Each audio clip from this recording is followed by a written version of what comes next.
Okay, ready to dive in. Today we're tackling something pretty big, I think.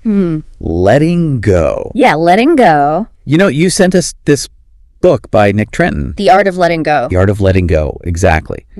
And you're looking for a clearer path, right? For releasing those attachments, those negative thoughts, past hurts, all that stuff that can really weigh you down. Right. We're going to try to distill some really practical insights and strategies from this book, the stuff that can actually, make a difference. So are you ready to dig in? I'm ready. Let's do it. Okay, so the book starts off with this concept of the dichotomy of control. Yeah. Now, this might initially sound a little bit abstract, maybe even philosophical. Right. But it's actually incredibly useful. Yeah, it is. It goes all the way back to Epictetus. He was this Stoic philosopher. Right. What's the main takeaway here for you when you think about what you can actually control when it comes to letting go? I think the real nugget of wisdom here is that distinction between what you can control and what you absolutely cannot. The book breaks it down really clearly. And it's simple, but it's so profound. It's like your opinions, your motivations, your desires, the things you want to avoid, even the actions you choose to take, those are all within your control. You have power over those things. Right. It's like that internal landscape. Like we can actively work on it, shape it.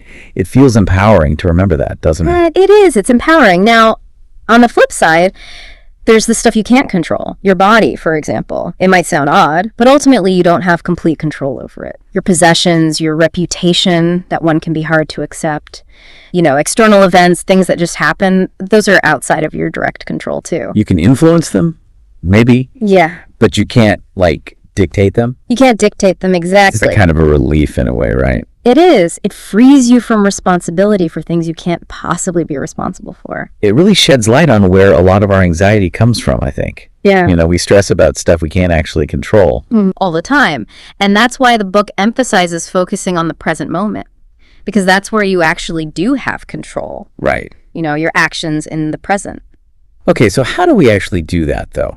Because when we're struggling to let go, our minds tend to be stuck in the past. Right. Or we're worrying about the future. Yeah, absolutely. We get caught in these cycles of regret and worry, but the book introduces mindfulness meditation as a tool for staying grounded in the present. It's essentially training your mind to be fully present without getting swept away by those thoughts about the past or the future.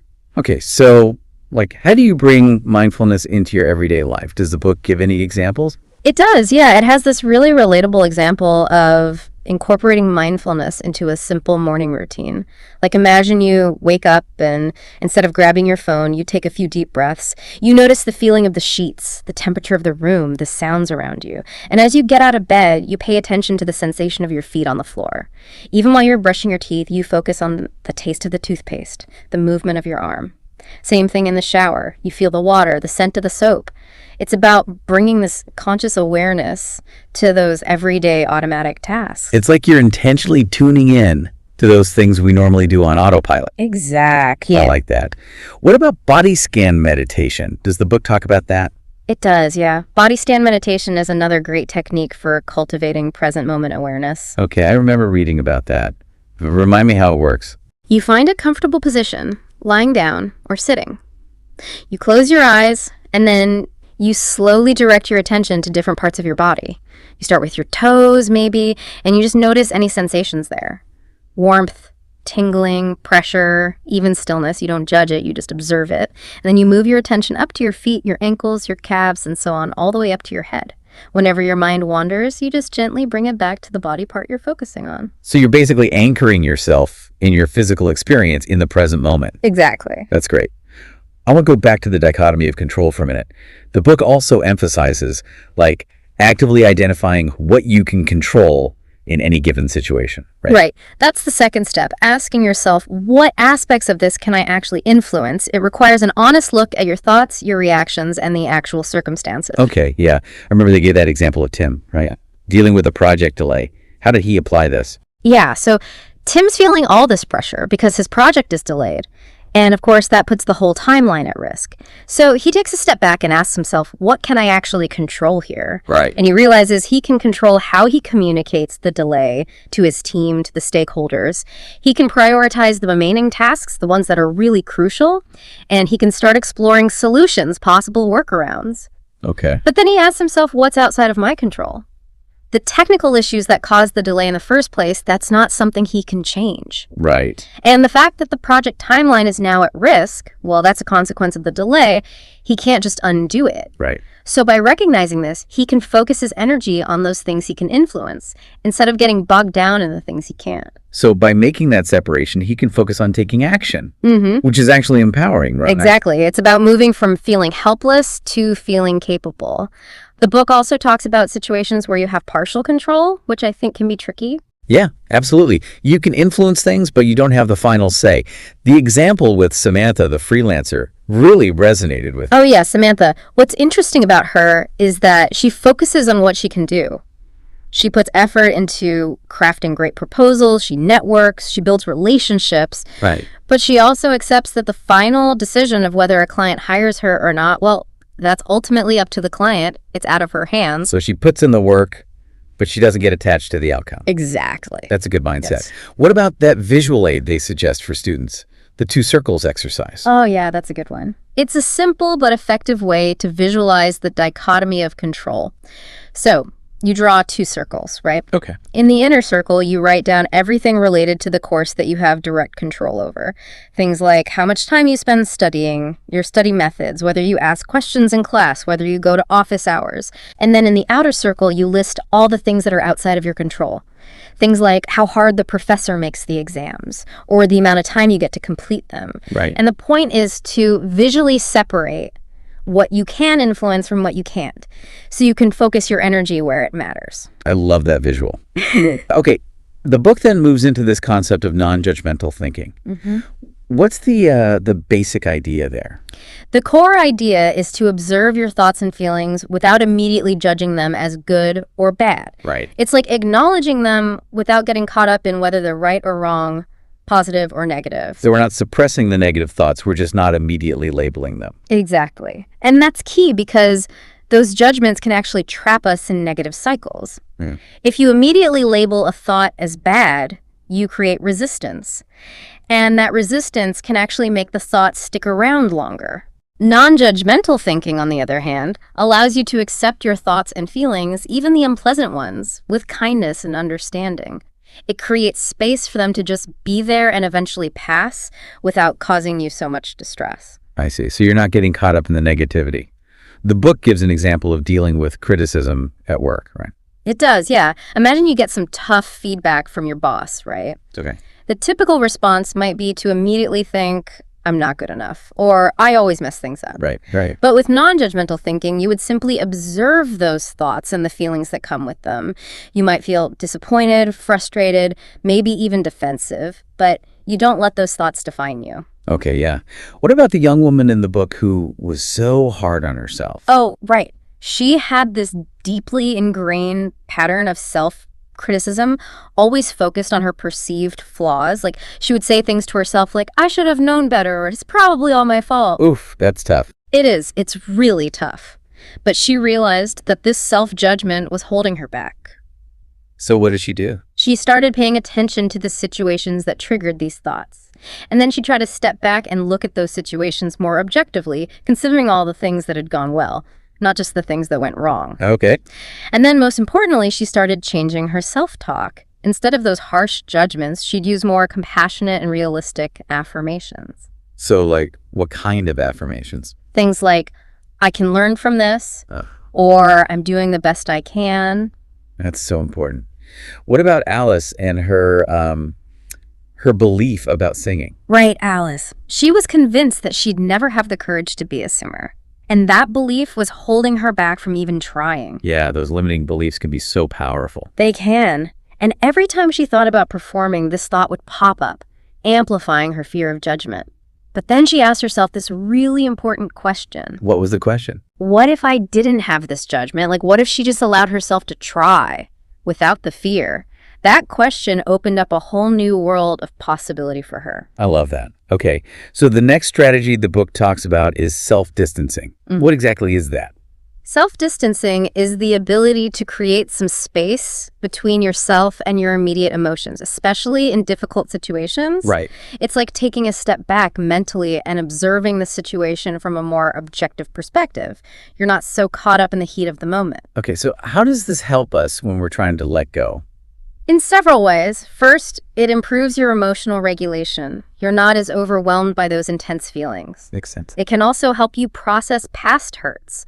You're not constantly reliving the pain with the same intensity. Right. And it can improve your decision-making because you're thinking more clearly, not just reacting emotionally. Okay, and it reduces stress. Absolutely. It reduces stress significantly because you're not getting so emotionally tangled in every challenging situation.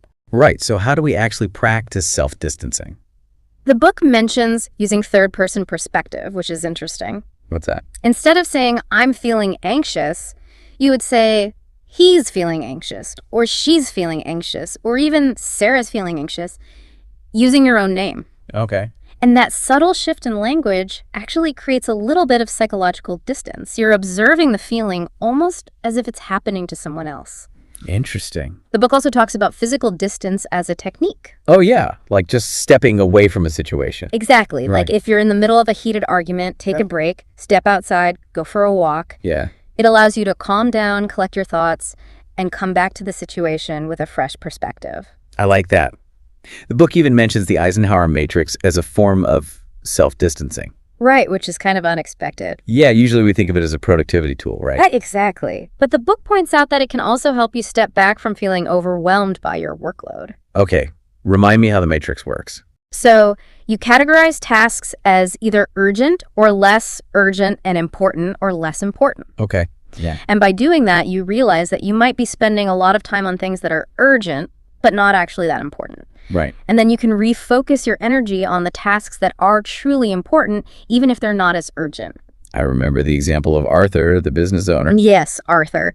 He realized he was spending way too much time on emails, which felt urgent, but weren't really moving his business forward. Right. So he started delegating or ignoring those less important emails so he could focus on bigger picture strategy. Makes sense. Okay. Okay, next, the book talks about the inner critic, which I think is something we all struggle with. How does the book frame this? The book starts by acknowledging how common that negative internal voice is. Right. It's that voice that criticizes, doubts, judges, even predicts failure. Oh, I know that voice well. We all do. Yeah. And the first step is to recognize that it's normal. You're not alone in having an inner critic. Even though it feels very isolating sometimes. What does the book say about the negative effects of this kind of self-talk? It can lead to a lot of negative emotions, shame, fear, even resentment towards ourselves. It creates a cycle of self-doubt that can be really hard to break. Okay, I remember the book mentioning the principles of wisdom, strength, and love. Right.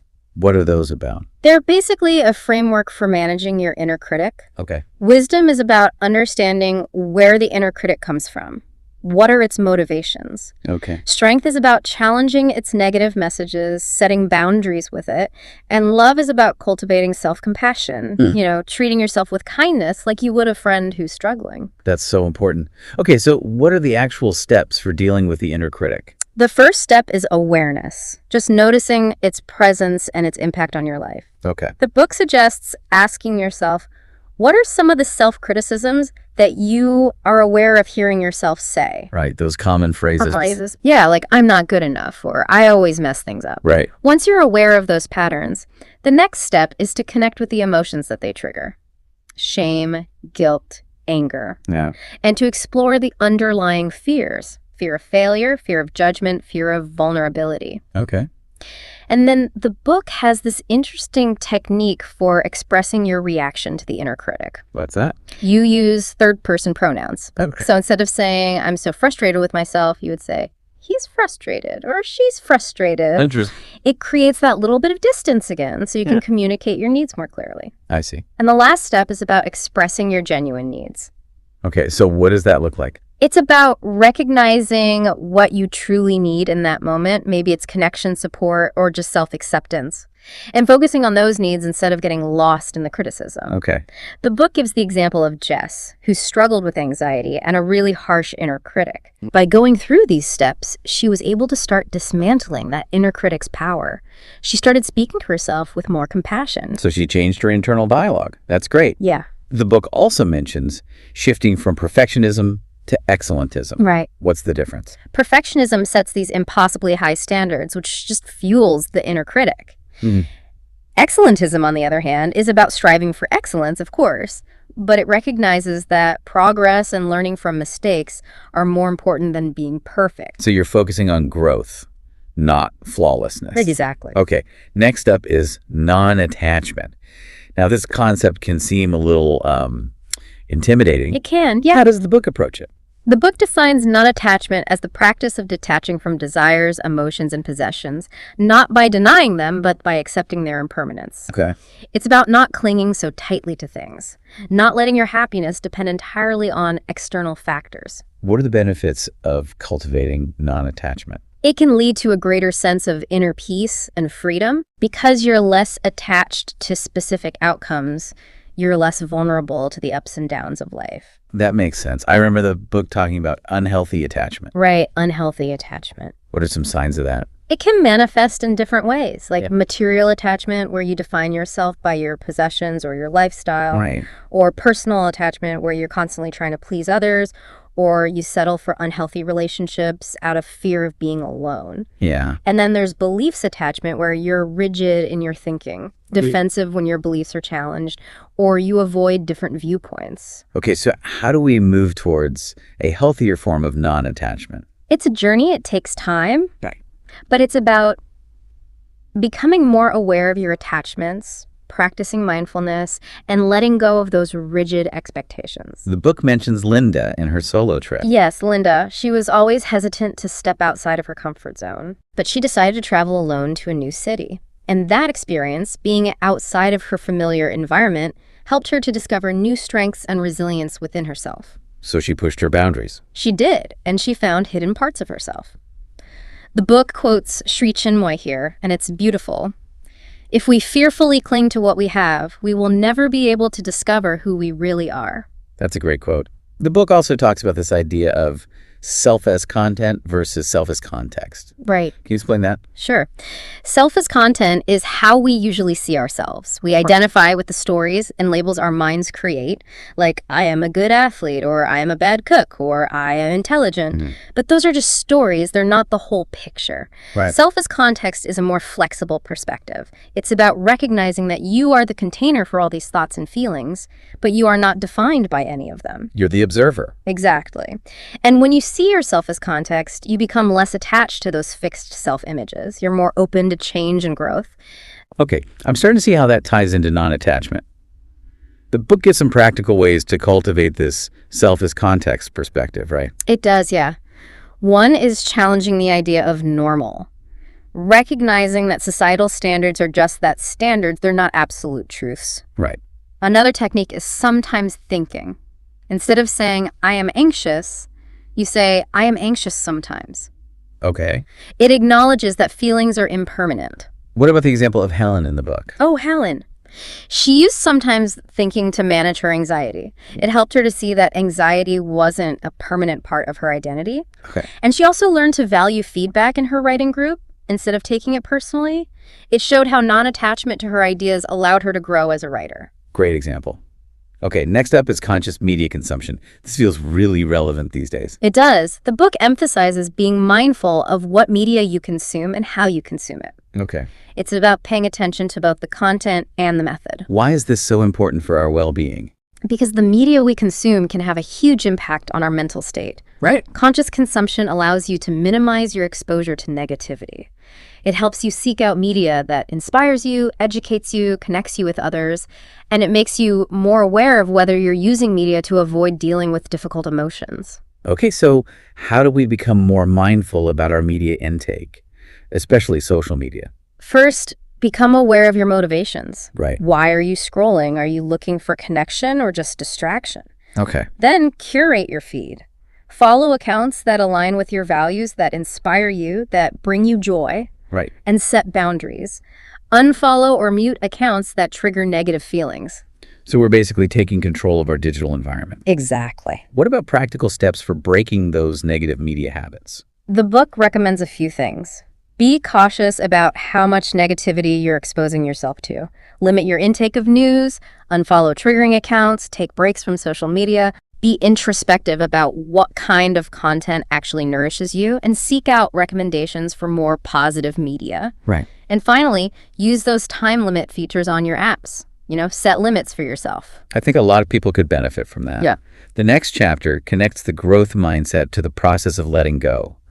How do those two ideas relate to each other? It's all about seeing failure as an opportunity for growth. A growth mindset, the belief that you can develop your abilities through effort, makes it easier to let go of those limiting beliefs and self-doubt. So you're not so afraid of making mistakes. Exactly, and that makes it easier to let go of the past and move forward. The book also talks about the importance of embracing change. Wow. Change is inevitable, and a growth mindset sees those changes as chances to learn and evolve. But fear of change is a very real thing, right? It is. It's very real. Why are we so afraid of change?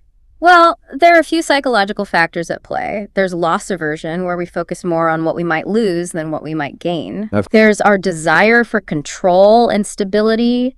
Change can feel like a loss of control. Right. And then there's the fact that change often requires effort and can be uncomfortable. Yeah, we tend to avoid discomfort. You do. The book also talks about the emotional cycle of change. Remind me how that works. It starts with uninformed optimism, where you're excited about the change but don't fully grasp the challenges. Okay. Then comes informed pessimism as those challenges become more apparent. Right. And then the valley of despair, which is the low point, where you might feel like giving up. Yeah. But if you push through that, you reach informed optimism, where you start to see the light at the end of the tunnel. Okay. And finally, success and fulfillment, where the change becomes integrated into your life. The example of starting a new gym routine really brought that cycle to life. It did. It shows how we all go through those ups and downs when we're trying to make a change.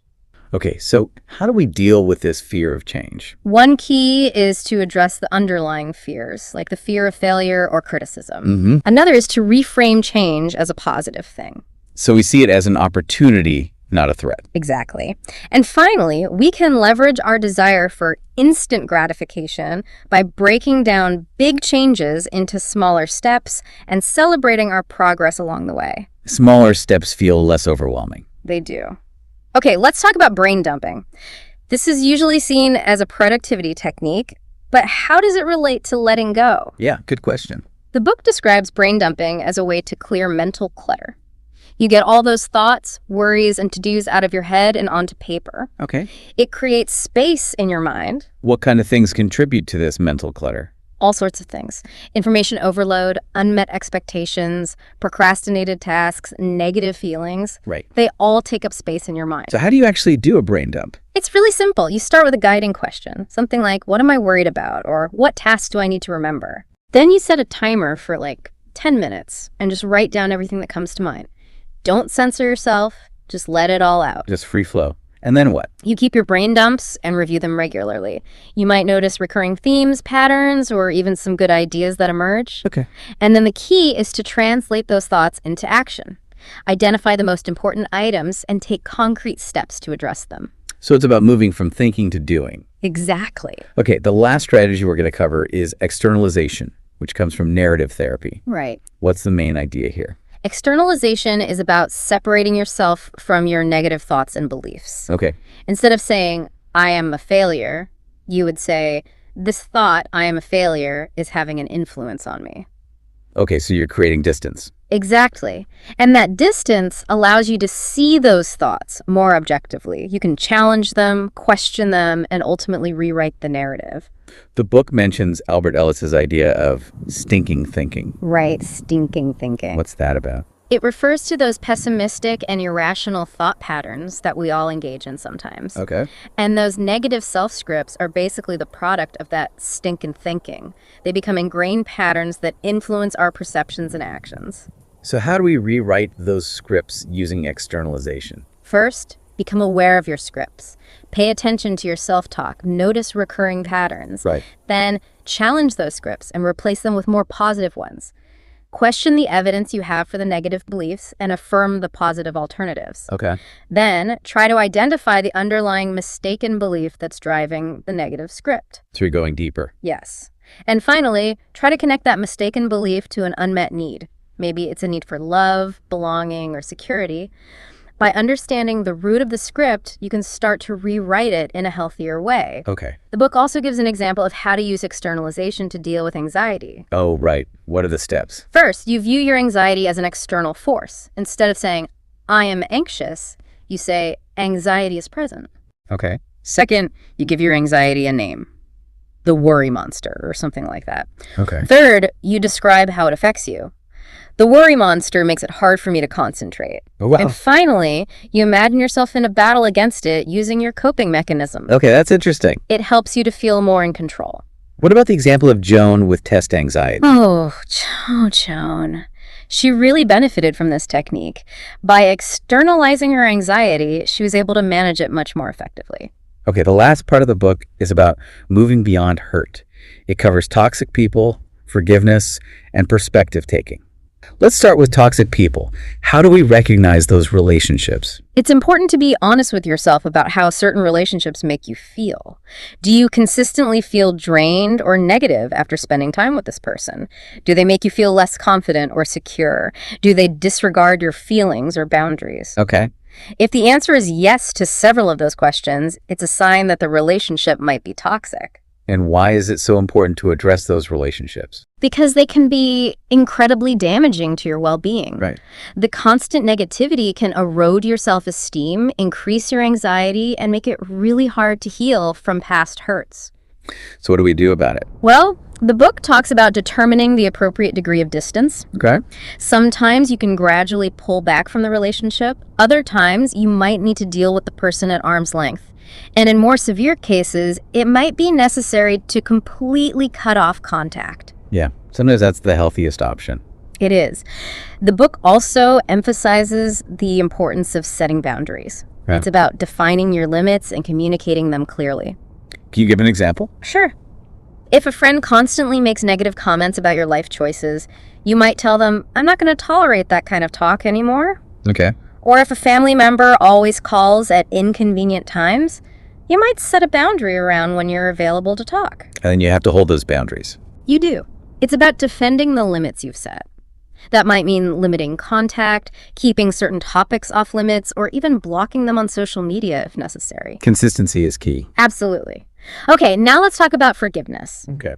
The book makes it clear that forgiveness is not about condoning the other person's actions. Right. It's not about saying what they did was okay. Okay. It's about accepting what happened and releasing yourself from the burden of anger and resentment. So it's about your own healing. Exactly. What are some of the benefits of forgiveness? Studies have shown that it can improve mental and emotional well-being. It's linked to lower levels of depression, anxiety, and anger. Okay. It can also strengthen healthy relationships. Interesting. What about those 4 Ds of forgiveness? Right. The first D is deep diving, understanding the offense and its impact on you. Okay. The second D is deciding, choosing what forgiveness means to you in this.